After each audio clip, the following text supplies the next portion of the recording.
Hi, Gokul this side. You are watching the Django REST framework tutorial. In this video, we will discuss what is API, practical use of API, how to use API in your application.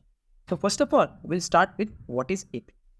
API is Application Programming Interface, which is a collection of communication protocol used by the program to interact with each other.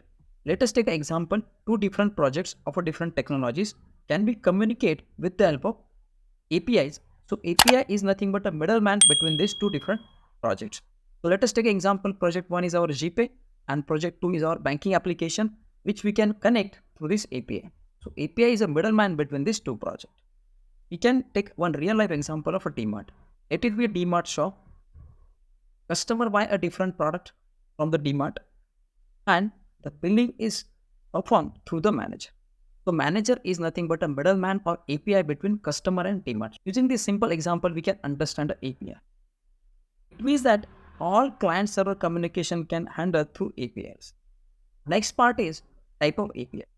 There are three different type of APIs. The first one is private API, which will be used within that organization. We'll see the detailed explanation of private API afterwards. The next one is a public API. Everyone allowed to register. That is a third party tool we can register on a different platform. And third one is a partner API, which will be used for a business. Now we'll talk more about type of APIs.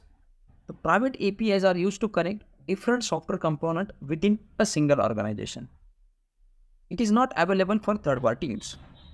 And some application may include dozen or even hundred of private APIs to perform the operation. While talking about the partner APIs, it enables two or more companies to share data or functionality in order to collaborate. Along with that, it is not available for general work and there is an authentication mechanism is integrated in the API. Further, move ahead for the public APIs. Public APIs are publicly available to organizations' data, functionality, or services. It can be integrated into third-party application.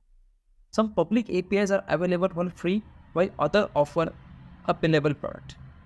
Let us take an example of Instagram APIs. It is freely available in the different services we can use it. So this is all about the type of APIs and what exactly the API. This is a theoretical discussion about the APIs. Afterwards, we'll see the detailed implementation of this API. Thanks for watching this.